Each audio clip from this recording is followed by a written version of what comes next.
चलिए बच्चों, अपना टॉपिक स्टार्ट करते हैं। आज विज्ञान। बड़े लंबे समय बाद हम अपने इस प्लेटफॉर्म पे अपना सब्जेक्ट पढ़ाने के लिए आए हैं और इसका आप सभी को कुछ ना कुछ फ़ायदा हो, तो इसलिए हम थोड़ा सा डीपली आज विज्ञान के बारे में विज्ञान की इन्फॉर्मेशन देना चाहेंगे आपको। और विज्ञान की इन्फॉर्मेशन के अंतर्गत सबसे पहले हम आपको विज्ञान के टाइप्स और विज्ञान की डिफाइन के बारे में बताना चाहेंगे कि विज्ञान की टाइप्स एंड डिफाइन क्या होती हैं। चलिए बच्चों, बताना शुरू करते हैं।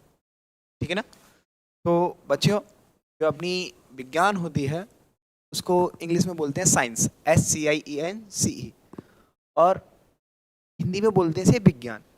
तो कभी कभी आपसे क्या पूछ लिया जाएगा कि विज्ञान को ज़रा शुद्ध करके बोलिएगा, इसका प्रोनाउंसिएशन है वो अच्छे से बोलिएगा।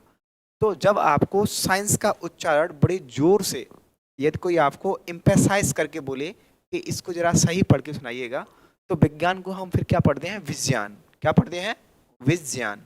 क्योंकि ज्ञान का जो सही प्रोनाउंसिएशन होता है उसे हम ज्ञान बोलते हैं। जो अपनी टेक्निकली जो भाषा है, ग्रामेटिकल ज्ञान को हम ज्ञान बोलते हैं। तो वही साउंड इसमें भी आती है, उसे क्या बोलते हैं? विज्ञान। तो ये केवल तभी बोलना है जब कोई आपको इम्फेसिस करके बोले कि ये विज्ञान है, क्या है, पढ़ के सुनाइएगा, तो ये विज्ञान है। चलिएगा। तो विज्ञान की परिभाषा क्या होती है? विज्ञान की परिभाषा होती है कि ब्रह्मांड में होने वाली घटनाओं के क्रमबद्ध, सुव्यवस्थित तथा सुसंगठित ज्ञान को विज्ञान कहते हैं। जनरली किताबों में यही लिखी मिलती है कि ब्रह्मांड में घटित होने वाली घटनाओं के क्रमबद्ध, सुव्यवस्थित, सुसंगठित ज्ञान को विज्ञान कहते हैं। तो हमने इसको थोड़ा सा रीअरेंज करके दोबारा से डिफाइन किया है। डिफाइन क्या किया है? डिफाइन वही है, बस एक शब्द जोड़ा गया है कि ब्रह्मांड में घटित होने वाली घटनाओं के क्रमबद्ध, सुव्यवस्थित, सुसंगठित और प्रायोगिक। कौन सा वर्ड जोड़ दिया गया है इसमें? प्रायोगिक। इसमें एक वर्ड जोड़ दिया गया है, प्रायोगिक। इसे हम क्या बोलते हैं? प्रायोगिक। है ना। क्योंकि अगर प्रयोग है तो प्रयोग से वो साइंस है, और साइंस है तो साइंस में प्रयोग है। इसीलिए हम क्या बोलते हैं, ये प्रायोगिक जो वर्ड है वो विज्ञान की डिफाइन की क्या है बच्चियों? सोल, आत्मा है। क्या है बच्चियों? आत्मा। ठीक है ना। तो जो भी हम डिफाइन पढ़ते हैं, डिफाइन क्या हो जाती है कि ब्रह्मांड में घटित होने वाली घटनाओं के क्रमबद्ध, सुव्यवस्थित, सुसंगठित तथा प्रायोगिक ज्ञान को विज्ञान कहते हैं। चलिएगा। अगर ये ब्रह्मांड का ज्ञान है तो ब्रह्मांड का ज्ञान बहुत बड़ा है और ब्रॉड भी है।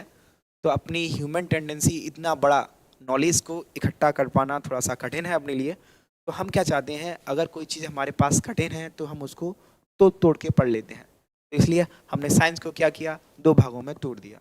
जब मैंने दो भागों में इसको तोड़ा तो किस तरीके से तोड़ा जरा देखिएगा। इसके दो भाग बने, जरा देखिएगा।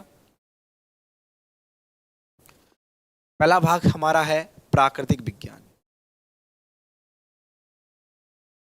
प्राकृतिक विज्ञान। ठीक है ना बच्चियों। तो दूसरा भाग है हमारा सामाजिक विज्ञान।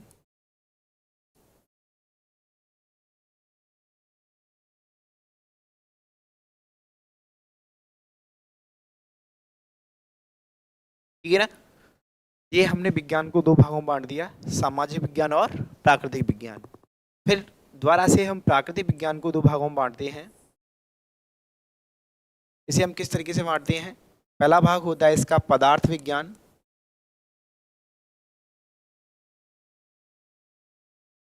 और दूसरा भाग होता है इसका जीव विज्ञान।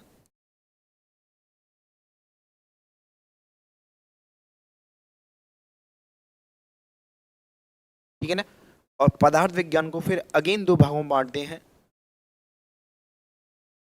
का पहला भाग होता है भौतिक विज्ञान,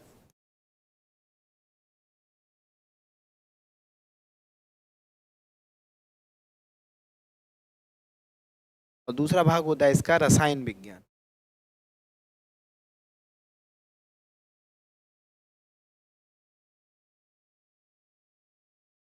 ठीक है ना। और जीव विज्ञान के भी बच्चों कितने पार्ट होते हैं? दो पार्ट होते हैं। पहला पार्ट होता है इसका जंतु विज्ञान,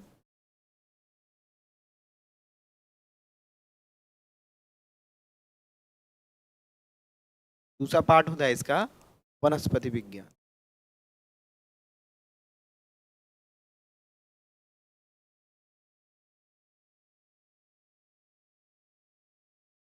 तो हमें क्या करना है, जरा देखिएगा, मैंने ये साइंस को इस तरीके से बांटा है। ये जो मैंने इस तरीके से स्ट्रक्चर बनाया है, इसको याद रखिएगा कि साइंस के दो पार्ट होते हैं, प्राकृतिक विज्ञान, सामाजिक विज्ञान। प्राकृतिक विज्ञान को इंग्लिश में बोलते हैं नेचुरल साइंस, और सामाजिक विज्ञान को बोलते हैं सोशल साइंस। फिर नेचुरल साइंस को अगेन दो पार्टों में बांटा गया, मटेरियल साइंस एंड बायोलॉजी, ठीक है ना। फिर मटेरियल साइंस को हमने दो भागों में बांटा, फिजिक्स, केमिस्ट्री, और जीव विज्ञान को भी दो भागों में बांटा हमने, जंतु विज्ञान, वनस्पति विज्ञान, जूलॉजी एंड बॉटनी। तो ये मेरा डिवाइडेशन है। साइंस को जब भी हम पढ़ते हैं इसी तरीके से पढ़ते हैं कि ब्रह्मांड में जो भी चीज़ें हैं, तो जो भी प्रकृति में व्याप्त हैं, वो सभी हम प्राकृतिक विज्ञान में पढ़ेंगे।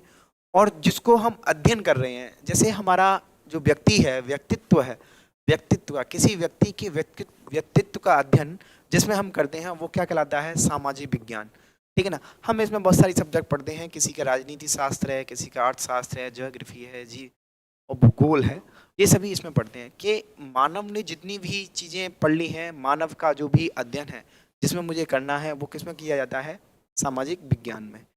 फिर जो प्रकृति में है, वो प्रकृति में बच्चों दो तरीके से चीज़ें व्याप्त हैं। एक तो मटेरियल है, पदार्थ है, आप लोग अपने चारों तरफ बहुत सारे पदार्थ देखते हो, वो पदार्थ, और आप लोग अपने चारों तरफ सजीव भी देखते हो। तो जितने भी सजीव हैं वो, तो जो सजीव हैं उनको जीव विज्ञान में पढ़ते हैं, जो पदार्थ है उसे पदार्थ विज्ञान में पढ़ते हैं। तो पदार्थ अपने कितने प्रकार के हो सकते हैं, तो पदार्थ या तो अपने किस फॉर्म में होंगे, आपको दिखाई दे रहे होंगे, भौतिक रूप से एग्जिस्ट करते होंगे, तो वो भौतिक विज्ञान के अंदर आएंगे। और जिस पदार्थों की फॉर्मेशन पढ़नी है कि ये बने किससे हैं, पदार्थों की बनावट, संगठन किस तरीके से है, वो हम किस में पढ़ेंगे, रासायनिक विज्ञान में पढ़ेंगे। ये आपके सामने विज्ञान का पूरा फॉर्मेशन बना के तैयार कर दिया गया है, अब हमें यही पढ़ना है। तो चलिएगा, मैंने आपको आज आपकी विज्ञान के बारे में इंफॉर्मेशन दी। अगर ये इंफॉर्मेशन आपको पसंद आई हो तो चैनल को सब्सक्राइब कीजिएगा, लाइक कीजिएगा और शेयर कीजिएगा। जय हिंद, जय भारत।